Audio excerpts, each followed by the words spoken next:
of the great saints and devotees. Gatim, destiny, no, destination. Ahu, it is said, Anta, within.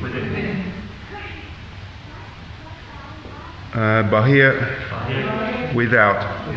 Trilokya, of the three planetary systems. Pavana Anta, within the air.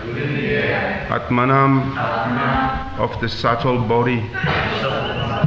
Na, never. Karmabhi, by fruitive activities. Tam, that. Gatim, speed. Apnuvanti, achieve. Vidya, devotional service. Tapa, austerity. Yoga, mystic power. Samadhi, knowledge. Bhajan, of those who entertain. Translation: the transcendentalists are concerned with the spiritual body. As such, by the strength of their devotional service, austerities, mystic power, and transcendental knowledge, their movements are unrestricted within and beyond the material worlds. The fruitive workers or the gross materialists can never move in such an unrestricted manner. Purport: the materialistic scientists endeavor to reach other planets by mechanical vehicles is only a futile attempt. One can, however, reach heavenly planets by virtuous activities, but one can never expect to go beyond Swarga or Janaloka by such mechanical or materialistic activities, either gross or subtle. The transcendentalists, who have nothing to do with the gross material body, can move anywhere within or beyond the material worlds. Within the material worlds, they move in the planetary system of the Maha, Jana, Tapas, and Satyaloka. And beyond material worlds, they can move in the Vaikunthas as unrestricted spacemen. Narad Muni is one of the examples of such spacemen, and Durvasa Muni is one of such mystics.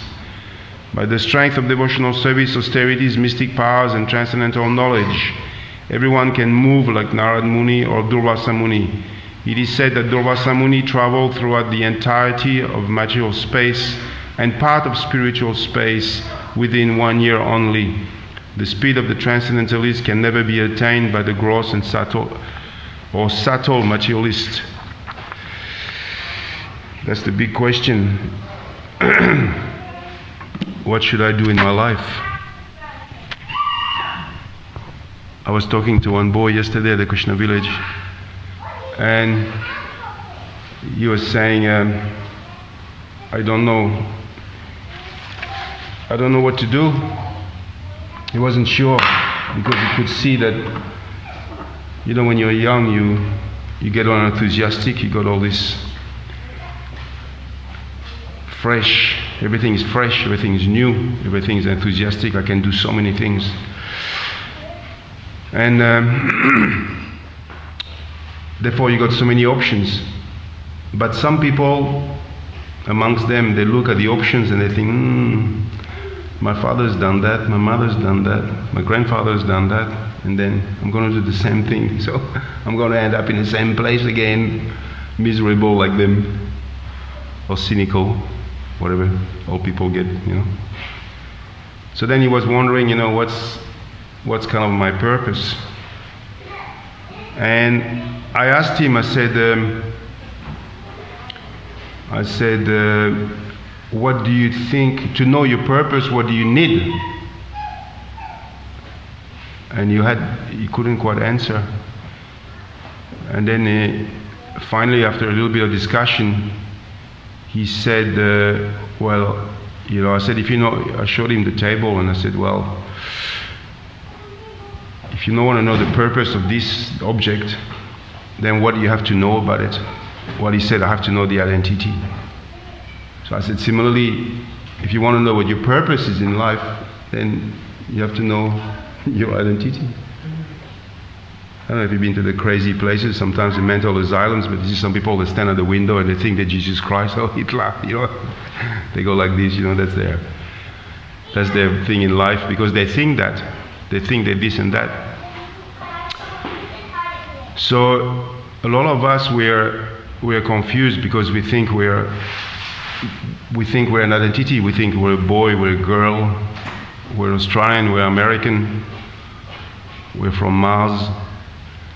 And based on that, then we start to create some activities that are related to that.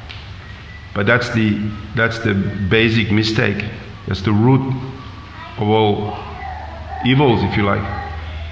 Because I think I'm something, therefore I think that I should be acting like that. And the worst of all, it's not constant. That thing is constantly moving, it's changing. So how do you establish some truth, some fact, if whatever identity you manifest or you think you have, that identity keeps moving? Now I'm a young girl, then I'll be a medium girl, then I'll be an old old girl. So then everything changes. So what's the purpose of which one it is? Like this gentleman in the Krishna village, he asked me, he said, what's a good reference? What's a good scriptural reference, because he's studying yoga? What's a good scriptural reference for reincarnation? I said, well, the best scriptural reference is your photo album. Because you look in your photo album when you're 5 years old, I think the guy's like 60 or something, 65. They said, you look in your photo album and you look what you look like when you're 5, and then you're looking when you were 15, then you're looking when you're 25. And there's reincarnation there. So obviously there's a change that occurs constantly, and it's very difficult to place an identity of something that is constantly changing. Therefore Krishna says clearly in the Bhagavad Gita, he says whether you go below or way up to Brahmaloka, there is that constant change. And that constant change is really annoying. So because it's impossible to put an identity to it. It's impossible to belong to it. So what happens is that when you don't put an identity, then you don't have a purpose. Because if this is a table, then sometimes it turns into a phone, and then sometimes it turns into this, and it stops being that, and you've got difficulty placing a purpose to it. So I was saying to that boy, the first thing you got to do is find out your identity. Find out who you are. As soon as you find out who you are, then you know what you're meant to do. Simple as that. And that's the issue that we all have. What should I do in life? Should I... Actually, Vishwanath Chakravarti Thakur talks about that in his Madhurya Kadambini. In a spiritual way, he says, I'm a brahmachari. Should I get married? Should I not get married? And should I be like Bhaktivinoda Thakur? Should I have a lot of children? Or should I be like Narad Muni, a transcendental spaceman, and just travel all over the universe? What should I do? Should I live here? Should I live there? Should I get this job? Should I go to the Sunshine Coast? Should I stay here? This is all going through, And this is the problem, because we don't have this identity.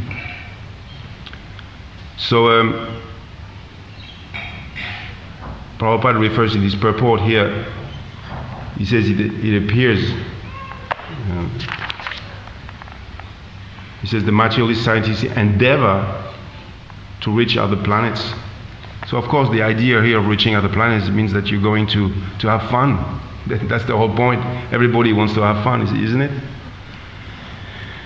And so the idea to reach other planets, because here we blew it basically, we used the planet, we trashed it, and it's boring. It's always the same thing. So the next thing that comes to mind, well, let's go somewhere else and trash that too. Because at the moment the Earth planet according to the scientists. Just America alone is using something like, I don't know, 5 or 10 Earth planets per year, how much resources they use. So the idea to enjoy is to have that limitless access to whatever. So the idea that Prabhupada mentions here, in his purport, he says that the materialistic scientists endeavor to reach other planets by mechanical vehicles, because that's the point behind everything. You go there and, you know, get something fresh, something new. So one can, however, reach heavenly planets by virtuous activities, but no one can even expect to go there beyond Swagaloka by such mechanical and materialistic activities. So the point with the scientists is that they change the external. When something doesn't work, you change everything around it. So we develop science, and science makes the car better. Science makes the phones better. Science makes everything outside better. But that's not science. The real science is what you can control. So science limits itself to basically studying what's inside a frog, because you can basically take the frog and whatever they do to it, and then they can study because they can control that. But when you talk about science to other planets, there's no question that you're going to control the moon. There's no question that you're going to control other planets. So real science means that you take an object, it's under your control, and because the object is under your control, then you can study it objectively, and then you can make changes. So if you talk about real science, as we discussed yesterday in class, what is the best thing that you can control?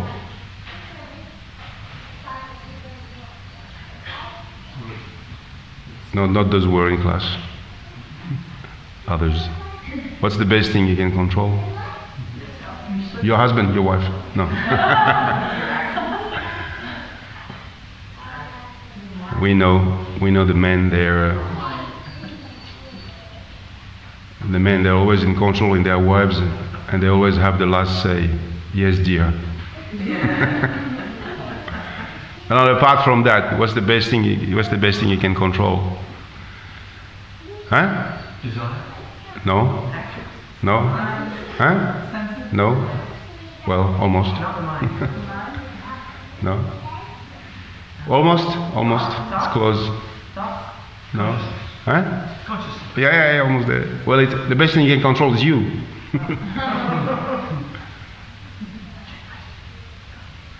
And that's why it's called self-realization. Because we're not here to convert other people, we're not here to convince other people. We're here to realize ourselves. So what is the first injunction when you want to practice yoga? What is the first injunction?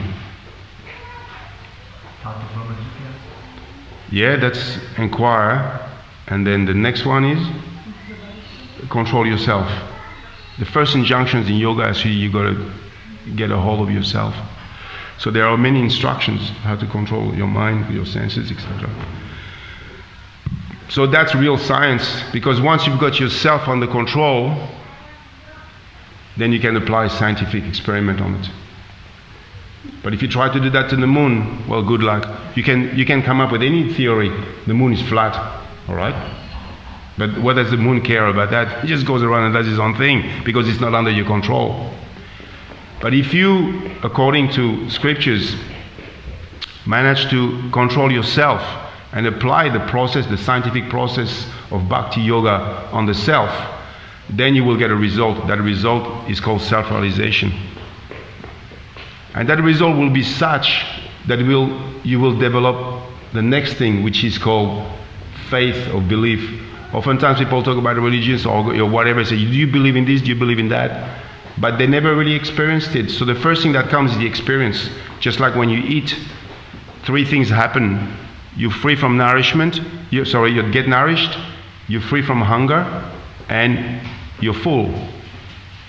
So no one else can tell you to eat more or less or whatever, you know. So that's the scientific process. That's a real scientific process. So therefore Prabhupada is saying here that just by mechanical and materialist activity you try to control other things, but the reality is that the transcendentalists, they have nothing to do with that gross thing. They actually want to control the self. And once they control the self, they can apply the science that is relating to the self, which is the science of Bhakti Yoga. It can be other yogas also. You can apply the science of Karma Yoga, or Jnana Yoga, or Bhakti Yoga.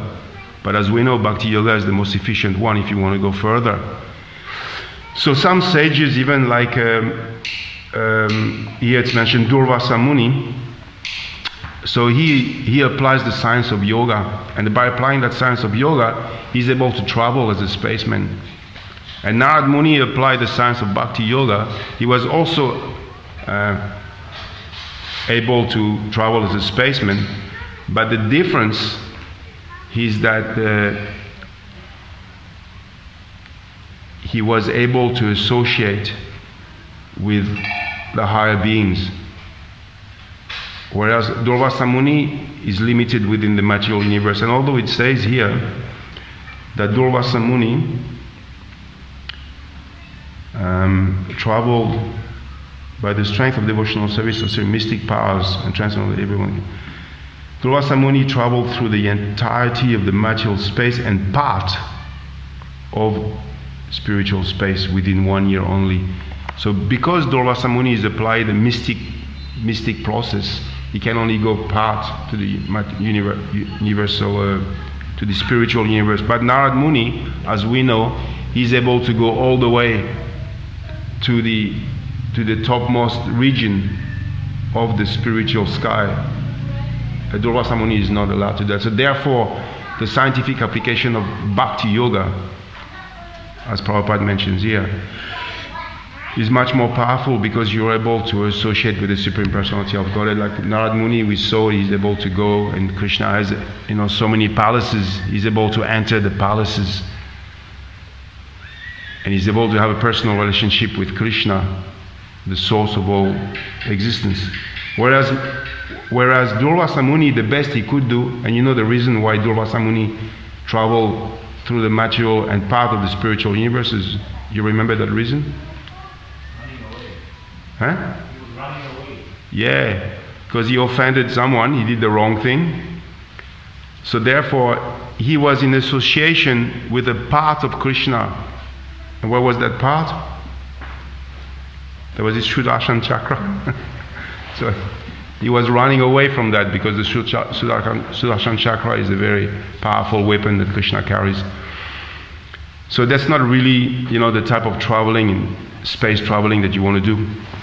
So everybody gets all excited about going to Tasmania or the Sunshine Coast. But to do that, you need mechanical means. And the worst of that is that when you go to the Sunshine Coast or you go to Tasmania, you take your mind with you. So although you want to have some holidays, but you take your mind. But the yogis, and especially the bhakti yogis, they apply the process, the scientific process, to be able to purify the mind so that they're free from the inconveniences of the material world. And this is what Prabhupada is emphasizing here. He's saying basically, don't endeavor in an external way, but endeavor in an internal way. Apply the science of Bhakti Yoga, and then you become, what's the word that he uses? He says you become, it's in the text. Yeah, you can move in an unrestricted manner. Everybody wants to do that. You move in an unrestricted. You know why you can't move in an unrestricted manner now? It's because you're stuck inside this body, and the body has limitation. So you accepted the machine. Krishna says yantra rudrani mayaya, that is made of his energy, And because that machine is made of his energy, then it goes according to his rules. So that's why it says Rishikena, Rishikena Seba. It says that everybody thinks that's my hand, that's my foot. But actually scripture says it's not your hand. Those senses, they belong to Krishna. And what's the proof of that? Because when the hand goes boop, or the eyes go boop, they stop working, then what are you going to do about it? Nothing, because they don't belong to you. So we're so proud of our senses. We're so proud that I've got my eyes, I've got my tongue, I can do whatever I like. Some people even talk about abortion like this. They say, well, it's my embryo, I can just terminate it. Who cares? But none of those are yours, because if they were yours, you would be able to use them. But oftentimes you see that the hand goes paralyzed. The eyes you cannot see anymore. And if you get COVID, you can't taste anymore. So your tongue is not even yours. So therefore this is a machine. And because you are inside this machine, you cannot travel unrestrictedly. You're limited. You're limited in what you see. You're limited in what you hear. You live on a three-dimensional world. Whereas actually there's Turiya, there's a fourth dimension. But how do you experience that dimension? You do not experience that dimension. You don't even know about it. You can't even know about it because those senses are so limited. I often gave the example of the ant. You take an ant on the 26th floor of the building and drop it, and nothing happens to the ant. It just goes off and walks because the ant only lives on a two-dimensional level. But you live on a three-dimensional level, so if I was to take you to the building upstairs and drop you, then whoa. So then there's a fourth dimension. But that fourth dimension, you can't go there. And the reason you can't go there is because you're stuck inside a machine that's only made of three-dimensional values. So you only experience three-dimensional values. So therefore Prabhupada is saying, don't endeavor with this machine, or no with machines that are related to this machine, like my car, my blow hair dryer, whatever it is, you know. Now they have fancy cordless hair dryers. So we made advancement. Before we used to have to plug it in. But now we have cordless ones. But that's not science. That's not science because it deals only to make the machine that conditions you. The machine doesn't help you. You think, oh yeah, I've got a body, you know, you need a body to do things. Yeah, you need a body. But actually the reality is that it stops you from doing what you're supposed to do in a liberated state. And the soul, it's stated in the 5th chapter of the Chaitanya Charitamrita that the soul is more brilliant than millions of suns. It's more brilliant than millions of moons. But what do? You pick through those two little tiny pity eyes. Well, I can see everything. And not only that, but I'm so proud of it. Whatever I see, I believe. And if I don't see, I don't believe it. But the sun is, the soul is more brilliant than millions of suns. But who cares about that? We just put a bit of makeup, get some glasses, fancy glasses now, you know, new ones, and we really, you know, that's progress. We're really happy. But that's ridiculous. So therefore, the sages, those who have understood this principle, they focus their whole lives on getting out of the cage of this material body. And to do that, they use the body. Like when you have a thorn in you, what's the best thing to get a thorn out? Another thorn, yeah. So you use that. So therefore the body is a thorn because it stops you, it limits you in your activities.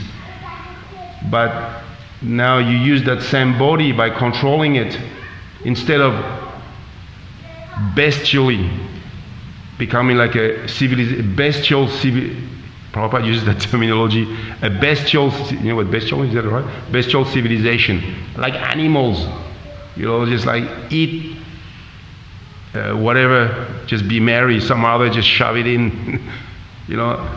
This is bestial civilization. So the yogis, they don't think like that. Yogis think, well, let me control that, let me be scientific about it, and then eventually, when I reach perfection, then I will be free from this machine which actually restricts me in a big way. And this is what happens with Narad Muni. And even he gives the example of that's a screaming machine, that one. Different machines make different noises. And even Durvasa Muni, who didn't really perform bhakti yoga, he performed mystic yoga, but even he has a certain amount of freedom. So when you go to the charanas, you go to the Siddha Loka. Prabhupada says in one of his purports, he says that for them to go from one planet to the other, it's like you walking to the shopping center. It's as easy as that. But even for us, it'll be difficult, So I got to get in a car, and it's raining, and I got to get an umbrella, and I got to go shopping. Some people go shopping. Well, that's not really not my thing. So even for us to go to a shopping center, it's like really wow, it's taxing. That's why some people they call calls, and they get delivery at home now. But for them, the Siddhalokas that only perform mystic yoga, they're not even doing bhakti yoga. For them, it's just like walking to the shop. It's so easy to do because they're not limited by this machine, or they have a machine that it's a lot less limiting. But this machine in this planet, like we have now, it's only good for one thing. And what is that thing? Yadu? What is that thing? What thing? No, you said it before. So, no, that's why I said I was asking. No, that thing is Atato Brahma Jigyasa. The only thing this machine is good for is to ask one question. What's this for? That's what you should be asking. What is this for? Instead of trying to make it beautiful, instead of making fancy and looking at the Jones and say, oh, they've got better attachments to their machines. When you buy a machine, it's $5,000, and then after that you got to buy all the attachments for it. Like you buy the tractor, but then you got the slasher, and then you got the plow, and then you got this, and you end up with $25,000. So you got a machine when you were born, but then you got all the attachments. That's the car, that's the house, that costs money, education. So even though you get all that, but it's just doesn't really, it's very limiting. So the only thing it's good for is to ask, this machine should ask, Atato Brahma Jigyasa, what am I supposed to do with this? Then you get an answer. And that answer said you should be utilizing this machine to get rid of it. That's the whole point. And then once you become liberated, then you can be like Narad Muni, transcendental spaceman, and you can go and see Krishna, you can go and see the Vidyapatis, you can go wherever you like, instead of staying here in Muralumba. How's that, eh? You don't even own a car. That's limiting, isn't it? You got no attachments. You can't even go to the Gold Coast. What to speak of going to the Siddha Loka? So therefore, if you perform bhakti yoga, you'll be able to do that. Go anywhere in the spiritual universe, anywhere in the material universe, and you have that freedom. And this is what Krishna wants to give us. And this is why he tells us to chant Hare Krishna, so we become liberated from this. Okay, thank you. Any questions? Yes, Vaishnavi. You mentioned that we should endeavor materially. We see that in devotees' life, they are devotees who are also endeavoring materially. So can you explain the difference of how devotees endeavoring materially and how it's different for different individuals, and how do we know the over-endeavoring? Oh. How do you know? Well, as I said, the main focus should be on trying to become liberated from this cage. So then the spare time should be used to get the attachments, the implements for the machine. So if you can't get too many because your karma is limited, then you have to be a little humble and just say, well, I'll just take the bicycle. But for some others, maybe, it's easy to get the Rolls Royce, so you get that attachment. But really speaking, you should limit yourself for the period of time during the day from, let's say, an example, from 9 o'clock until 5 o'clock. You work to get the implements and the attachment to the machine. But anything after that, you got to work out how you get out of it. It's a bit contradictory in a sense, if you want. That's why it's quite difficult for devotees to get a job. Because the job, you get the implements, and then when you get out of the job, you try and get out of this, you know. So, but that's why devotees, they look weird in the society. First thing people ask you is, what do you do during the day? Well, I get things and I try to get rid of them. So there's a time. The time is different for everyone because it depends on one's karma. For someone, it'll be so easy to acquire things. It'll be like that. But if it becomes very difficult, very bothersome, gives you a headache, and you get an anxiety about it, then that's definitely over endeavor. So just live simply, and whatever comes of its own accord, because it will come, because Krishna does look after you, so it will come. But don't set the bar. You know, don't put the cart before the horse, or just see what you get. But the idea of bhakti yoga is to become satisfied internally, and therefore you're satisfied with it, you're happy with anything. So that's the point. The quicker you get there, then the quicker you'll be happy with whatever comes. And you'll be very happy too. And actually, if more things come, you'll be in anxiety. Like, you know, we've seen examples of acharyas, like Gokishore Das Babaji. We used to go and practice his bhakti yoga in the toilet. And that's not this toilet, that's the toilet in India. It's like, but he used to go there because he didn't want people to come and give him things and, you know, say, oh, you're so great. And I don't want that. So there is a limit to what you can do, but you have to be satisfied with that limit. That's the difficulty. You will get things, but are you going to be satisfied with that?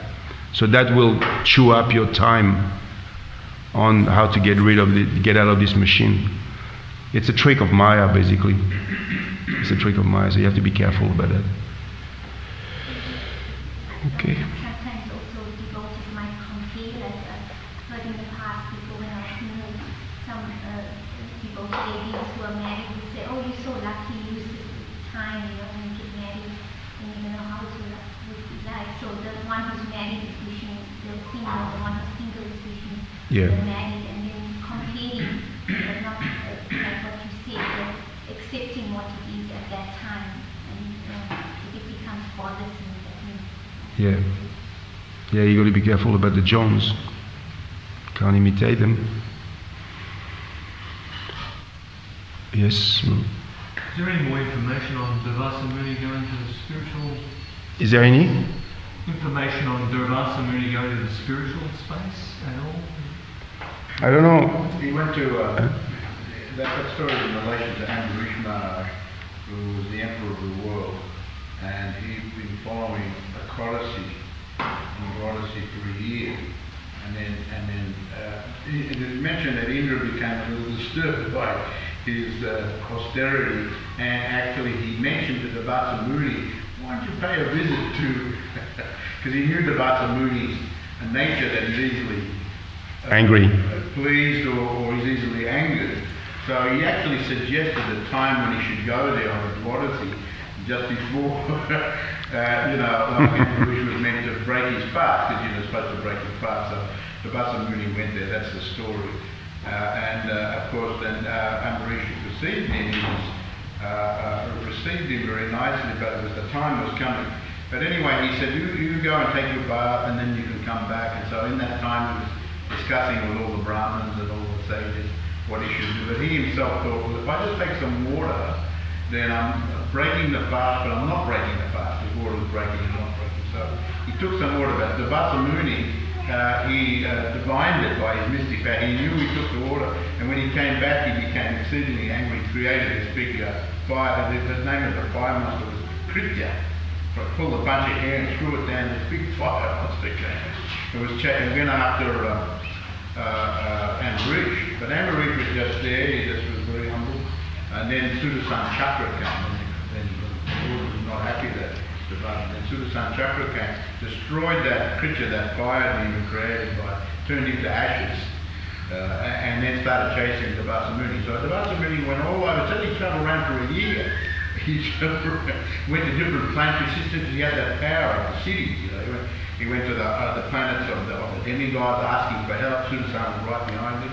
And he went to Lord Shiva, he went to Lord Brahma, then Brahma said go to Vishnu. And it was actually mentioned that he did go to, it wasn't the spread of wheat, he actually went to the Vaikuntha. He went to Lord Narayan in Vaikuntha, and he fell down at his feet. And then Lord Narayan preached him and said that, you know, I am under the control of my devotees. You have offended my dear devotee, and the only recourse for you is to go back and beg forgiveness from Amrishma. So he did that. He went back, and this was all going on. This all happened in Vrindavan, by the way, Mahavan, because Amrishma had gone there to practice tapasya or he fasted for 3 nights during Kartik. It's mentioned during the end of Kartik he fasted. So he went back there, and Amrish Maharaj just was there for a year. And it's mentioned both he and his wife fasted on water for a year while fasting. So he paid his obeisances, and then actually Amrish Maharaj just forgave him immediately and was very concerned that he'd been put into such a discomfort, and then prayed to Sudarshan. He actually prayed to Sudarshan. He prayed to Sudarshan, and Sudarshan accepted his prayers. There's a whole section there, I think it's the 9th canto. 9th canto. And so Sudarshan excused him, and in that way the Basamuni was saved. But it's mentioned that he did go to the Vaikuntha, just briefly to beg Lord Vishnu, because Brahma had suggested he go there. So he had that. So in the purport I was just reading that Prabhupada makes a point of saying all these, inside of the bhakti yogis and even the mystic yogis, they're much better than the tapasvis, those who practice them, they're much better than the gross materialists, you know. Even they're not bhakti yoga, but they're still their siddhis, they're tapasvis, they have great powers, and they can go even to the Vaikuntha, you know, with he mentions the Gyanis also in the story of the Kumaras, you know, the Kumaras went there to the Vaikuntha, and also even the Vasamuni.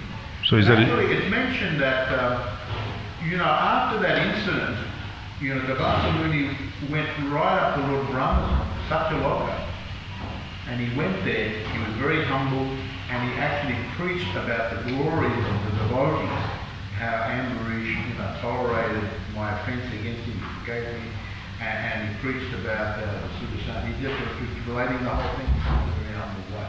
So it made him story also. So does that mean that we should offend the devotees so we can go to Vaikuntha? That's not the best way to do it. Thank you. Anything else? Hare Krishna.